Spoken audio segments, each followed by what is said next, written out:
Skip ചെയ്ത് പോകാതിരിക്കുക ആരും. കാരണം I have A gift for you at the last. 48 മണിക്കൂർ പോലും വേണ്ടി വന്നില്ല ഒരു മലയാള സിനിമയ്ക്ക് 100 crore എത്താൻ. ഏതാ സിനിമ എന്ന് മനസ്സിലായല്ലോ. നമ്മുടെ പൃഥ്വിരാജ് സുകുമാരൻ ഡയറക്ട് ചെയ്ത്, മുരളി ഗോപി റൈറ്റ് ചെയ്ത്, നമ്മുടെ ലാലേട്ടൻ മോഹൻലാൽ, മലയാളത്തിന്റെ മോഹൻലാൽ അഭിനയിച്ച Empuraan. 100 crores, less than 48 hours. പക്ഷെ ഇന്ന് ലെസ് ദാൻ 5 days അടുത്ത റെക്കോർഡ് 200 crore എൻട്രി, അതും എമ്പുരാൻ. സോ പല പൊളിറ്റിക്കലി, റിലീജിയസ്ലി, പിന്നെ മറ്റു പല കാരണങ്ങൾ കൊണ്ടും ഡീഗ്രേഡിങ് ശക്തമായി എന്നൊരു സിനിമയാണിത്. പക്ഷെ വെറും 5 ദിവസം പോലും വേണ്ടി വന്നില്ല ഗ്ലോബലി, വേൾഡ് വൈഡ് ആയിട്ട് 200 crores. What an achievement. മലയാള സിനിമയ്ക്ക് ഇനി തല ഉയർത്തി നടക്കാം.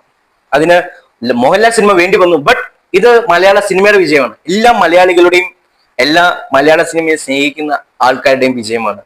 കാരണം 5 ദിവസം പോലും വേണ്ടി വന്നില്ല ഒരു മലയാള സിനിമയ്ക്ക് ഗ്ലോബലി നോട്ടിഫൈഡ് ആകാൻ. Yes, we did it.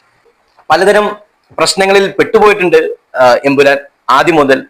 ആദ്യം കണ്ട ആൾക്കാർക്ക് ഇഷ്ടപ്പെട്ട ഒരു വ്യക്തി, ഭയങ്കരമായിട്ട് ഇഷ്ടപ്പെട്ട് ഭയങ്കരമായ റീച്ചിലെത്തിയ വ്യക്തി, പിന്നീട് ഞാനങ്ങനെ ആലോചിച്ചപ്പോൾ ഇങ്ങനെയൊക്കെ തോന്നി എന്ന് പറയുന്ന ഒരു സംവിധായകൻ എനിക്ക് മനസ്സിലാവുന്നില്ല സത്യത്തിൽ. പുള്ളി ഒരു സിനിമ ഡയറക്ടർ കൂടിയാണ്. പക്ഷെ പുള്ളിക്ക് എങ്ങനെ ഇങ്ങനെ പറയാൻ കഴിഞ്ഞു എന്ന് ഞാൻ ചിന്തിച്ചു. ബട്ട് എനിക്ക് തോന്നുന്നു പുള്ളിയുടെ കാഴ്ചപ്പാടുകൾ കാണും. പക്ഷെ ഒരു സംഭവം ഇങ്ങനെ കത്തിക്കേറി വന്നപ്പോ ഇങ്ങനെ എന്റെ ആളുകളെ ഇതിൽ നിന്ന് ഒഴിവാക്കും എന്ന് ചിന്തിച്ചിട്ടായിരിക്കണം പുള്ളി അങ്ങനെ ഒരു സ്റ്റേറ്റ്മെന്റ് ഇറക്കിയത്. അതിനുള്ള നല്ലൊരു മറുപടി മല്ലിക സുകുമാരൻ കൊടുത്തിട്ടുണ്ട്. സന്തോഷം ചേച്ചി. ഞങ്ങളെല്ലാം പറയാൻ ആഗ്രഹിച്ചത് നിങ്ങൾ പറയുമ്പോൾ, നിങ്ങളെപ്പോലുള്ള ആൾക്കാർ പറയുമ്പോൾ അത് കൂടുതൽ വ്യക്തത ഉണ്ടാവുമല്ലോ.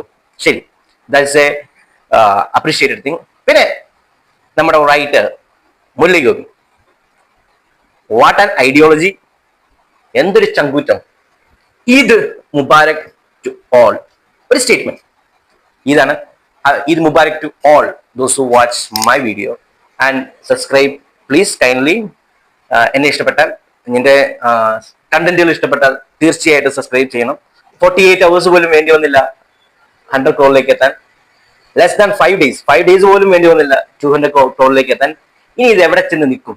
അതാണ് ഞാൻ പറയുന്നു. ഒരു 450 ചാൻസ് ഇല്ല. കാരണം ഒരു മാക്സിമം ആളുകൾ ഈ ഒരു 5 ദിവസം കൊണ്ട് കയറിയിട്ടുണ്ട് കാണാൻ. ഇനി ഫാമിലീസ് വരണം. സിനിമ ഇറങ്ങിക്കഴിഞ്ഞിട്ടുള്ള ഒരു 3 ദിവസം 4 ദിവസം അന്യായ ബുക്കിംഗ്, ഒരു രക്ഷയില്ല. അത് ബുക്ക് മൈ ഷോ ഞാൻ സ്ക്രീൻഷോട്ടുകൾ കൊടുക്കുന്നുണ്ട്. നിങ്ങൾ കണ്ടാൽ അറിയാം ബുക്ക് മൈ ഷോയുടെ ആ ഒരു മാക്സിമം കപ്പാസിറ്റി എനിക്ക് തോന്നുന്നു ഈ ഒരു 2-3 ദിവസം കൊണ്ട് സംഭവിച്ചിട്ടുണ്ട്. പിന്നെ ഈ റീ എഡിറ്റഡ് വേർഷന്റെ ഒത്തിരി പ്രശ്നങ്ങൾ നടക്കുന്നുണ്ട്. എനിക്കറിയില്ല ഓൾറെഡി അപ്ലോഡ് ആയിട്ടുണ്ടോ എന്ന് എനിക്കറിയത്തില്ല. ബട്ട് എനിവേ 2018 മഞ്ഞുമൽ ബോയ്സ് ഈ സിനിമകളൊക്കെ സപ്പോർട്ട് ചെയ്ത മലയാളീസ് ആണ്. ഇവരുടെ ദൃശ്യഭംഗിക്ക് ഒരു മികവും ഒരു കോട്ടവും സംഭവിച്ചിട്ടില്ലെങ്കിൽ എന്തായാലും ആളുകൾ കയറും. ഇതൊരു 500 ടച്ച് ചെയ്യണം എന്നാണ് എന്റെ ആഗ്രഹം. കാരണം ഒരു മലയാള സിനിമ നമ്മുടെ അഭിമാനമാണ്.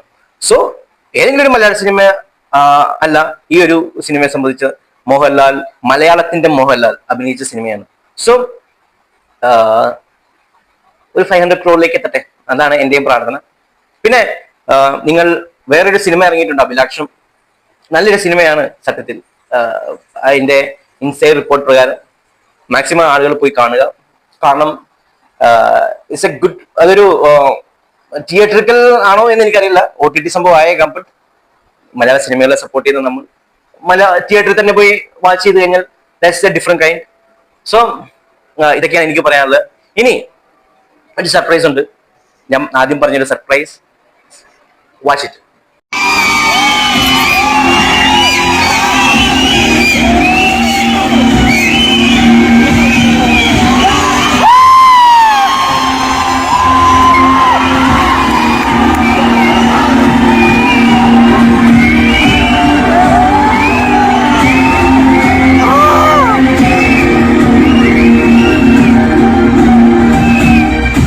എന്റെ മോനെ